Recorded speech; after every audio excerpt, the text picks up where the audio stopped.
আজকের বহুত দিন পরে কচুর শাক রান্না করব, তাই কচুর শাকগুলো ভালো করে ধুয়ে নিয়েছি। এই কচুর শাকগুলো আমার বড়দিভাই তাদের গ্রামের বাড়ি থেকে নিয়ে এসেছে, আর দেখো নিজের হাতেই সুন্দর করে কেটে দিচ্ছে। কচুর শাক কাটা হয়ে গেছে, এবার সরাসরি চুলায় কড়াই বসিয়ে এর মধ্যে কেটে রাখা কচুর শাক দিয়ে দিলাম। 1 চামচ লবণ আর অল্প জল দিয়ে কচুর শাকটা মিডিয়াম আঁচে ভালো করে সেদ্ধ করে নেওয়ার জন্য একটা ঢাকা চাপা দিয়ে দিলাম। কিছুক্ষণ পরে ঢাকনা তুলে এর মধ্যে পরিমাণ মতো হলুদের গুঁড়ো, মরিচের গুঁড়া দিয়ে ভালো করে মিশিয়ে আবারও ঢাকা দিয়ে দিলাম। আরও 4-5 মিনিট নেড়েচেড়ে রান্না করার পরে ঢাকনা তুলে নিয়েছি। দেখুন, এবার এর মধ্যে কয়েকটা কাঁচা লঙ্কা চেরা আর কয়েকটা রসুনের কোয়া থেতো করে দিয়ে দিলাম। এভাবে কাঁচা রসুন থেতো করে দিলে এই কচুর শাকের স্বাদটা কিন্তু অনেক গুণ বেশি লাগবে, যেটা ভেজে দিলে হবে না।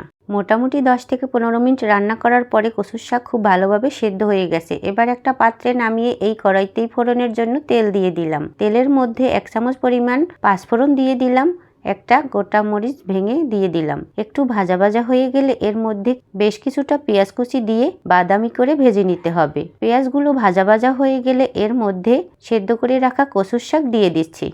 পেঁয়াজ ভাজার সময় সামান্য একটু বোম্বাই মরিচ দিয়ে দিয়েছি, এতে করে চুলকানোরও ভয় থাকবে না, ফ্লেভারটা অনেক সুন্দর আসবে। তার সঙ্গে সঙ্গে একটু সর্ষের তেলও দিয়ে দিলাম। আমি এই ধরনের রান্নায় সবসময় 2 ধরনের তেল ব্যবহার করি, এতে করে রান্নার স্বাদ কিন্তু দ্বিগুণ হয়ে যায়। সিদ্ধ করা কচুর শাক দিয়ে আরও 10 মিনিটের মতো অনবরত নেড়েচেড়ে রান্নাটা করে নিতে হবে। একদম জল শুকিয়ে শুকিয়ে আসবে, তখন নামিয়ে নিতে হবে। নামানোর আগে অবশ্যই স্বাদের জন্য একটু চিনি দিয়ে দিলাম। তোমরা চাইলে ধনেপাতা কুচি, তেজপাতা ফোড়নে দিতেই পারো, আবার চাইলে চিংড়ি মাছ দিতে পারো, আবার চাইলে ইলিশ মাছের মাথা দিয়েও রান্না করতে পারো। যার যেভাবে ভালো লাগবে সে সেইভাবেই রান্না করে খেতেই পারো। তবে এইভাবে নর্মাল ভাবে শুধু পেঁয়াজ রসুন দিয়ে রান্না করেও খেয়ে দেখবা একবার হলেও।